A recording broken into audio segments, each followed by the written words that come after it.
péchés. Il est mort sur la croix pour mes péchés et me ramener à une nouvelle vie auprès de lui. Amen. Amen. En tant que tous ces témoins ici présents aujourd'hui, c'est notre grand privilège de te baptiser dans le nom du Père, du Fils et du Saint-Esprit.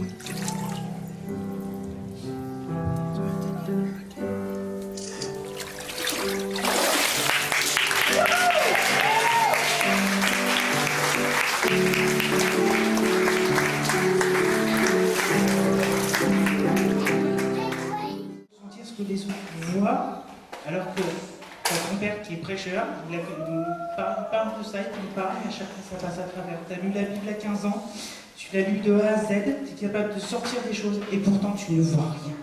Il n'y a rien dedans, c'est vide, c'est ton cœur qui ne veut pas. Donc, à ce moment-là, je me suis lancé dans une série de recherches pour essayer de comprendre ce qu'il y avait. Donc, je passais par les sites chrétiens, des sites sur le judaïsme, un peu de tout. J'ai été chercher sur des preuves scientifiques pour essayer au débat. Je voulais essayer de faire tomber les convictions par rapport à la religion pour dire mais non, c'est faux comme tout le monde. Et au final, non. J'ai trouvé des preuves archéologiques, historiques, scientifiques. Et Dieu continue à me dire vas-y, vois maintenant.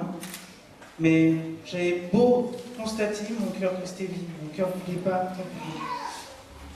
Je suis venu 2 fois en début d'été, il y en a qui se sont demandé pourquoi je n'étais pas là pendant l'été en fait.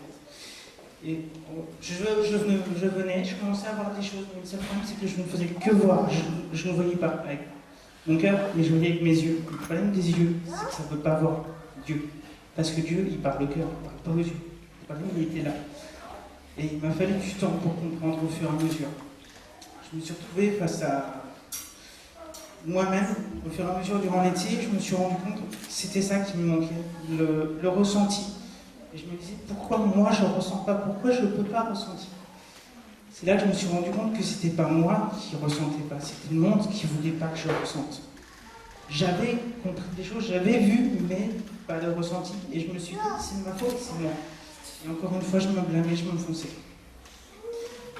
Par contre, en continuant à lire la Bible, puisque je me suis mis sur un petit programme de lecture, avec les messages du Top Chrétien que j'allais voir tous les jours, bizarrement, Dieu m'envoyait des messages en me disant tiens, regarde, t'as une correspondance, essaye de voir, je fais un signe. Au début, j'ai du mal à y croire, c'est venu au fur et à mesure, puis j'ai eu des réponses. Je suis tombé sur un message qui m'a, là, le plus choqué, et je pense que c'est lui qui m'a réveillé dernièrement. C'est, je demandais une chose à Dieu, c'est donne-moi de la foi, donne-moi quelque chose que je puisse m'accrocher, donne-moi un rocher. Non, je n'avais pas besoin de ça. J'avais besoin de retrouver une chose toute simple. C'est, je vais reprendre la phrase, laissez venir à moi les enfants. Il me fallait mon cœur d'enfant. J'ai arrêté de demander à Dieu de me donner de la foi. J'ai arrêté de lui demander de me donner plus que ce que j'ai. Je lui ai demandé de me rendre ma foi, me rendre ma foi de quand j'étais jeune. Quand j'avais cru. Parce que quand j'étais petit, j'étais passé une fois dans une église. J'avais vu des gens qui étaient heureux dans leur église, qui vivaient, qui vibraient, il y avait quelque chose. Et ça, je l'avais complètement perdu de vue. Donc je l'ai retrouvé très récemment, pas d'ici une dernier temps. Et j'ai continué à persister. J'étais pas encore tout à fait prêt. Donc, je me suis dit, qu'est-ce qui me manque exactement? Et en fait, je me rendais compte que plus j'avançais avec Dieu, je reprenais pied avec lui, et en fait, plus on essayait de m'en éloigner. Et il n'y a pas très longtemps, c'est moi-même qui suis retrouvé confronté à 3 personnes, dont une qui me l'a loué derrière, en fait, qui ne voulait qu'une chose, c'était que je fasse que je tombe, que j'abandonne Dieu, que je parte sur un autre. Alors que ce n'était pas du tout ce que Dieu avait construit. Et c'est ce que je lui dis, c'est t'auras beau détruire maintenant, ce que tu veux, dans le physique, il n'y a pas de problème. Mais tu ne détruiras pas ce que j'ai dans le cœur, ni dans mon mental, parce que ça vient plus d'en moi. Ça vient plus de l'humain. J'ai arrêté, j'ai voulu ouvrir mon cœur à Dieu, et il a réussi enfin de parler et à me dire, voilà, on construit ensemble. Et c'est pour ça que moi j'ai fait tous ces pas longs, lents, et pourtant, derrière, je dois dire que ça a commencé au mois de mai. Là, on est au mois de décembre. Fin mai, j'avais déjà arrêté de fumer en commençant à reprendre. J'ai arrêté tout ce qui était de m'enchaîner télévision, jeux vidéo, tout ce qui était certains sites on ne devrait pas aller puisque violence et tout le reste. Il m'a dit ça.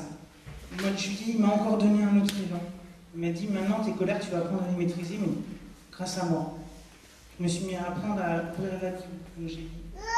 À ce moment-là, chaque fois que je commençais à m'énerver tout seul, carrément, je rouvrais la Bible, je passais 5 minutes et je lisais. À l'heure actuelle, je peux te dire, je ne peux pas renier ma propre foi. C'est fini. C'est en moi, il a travaillé, je ne peux pas renier ce qu'il a fait. Je ne peux pas renier ce que j'ai vécu. Je ne peux pas renier ce que j'ai confirmé. Puisque dans les 3 personnes, il y en a une qui a voulu discuter. Et justement, c'est par rapport à cette discussion que j'en suis arrivé à me convaincre qu'il avait complètement travaillé, que c'était fini, qu'il fallait que je fasse mon dernier pas. Et c'est comme ça que je suis allé voir Tim, après pas mal de discussions avec Jacques, et pour venir me faire baptiser et accepter Jésus-Christ. Maintenant, c'est ton la porte est ouverte et je vais la refermer jamais à la porte.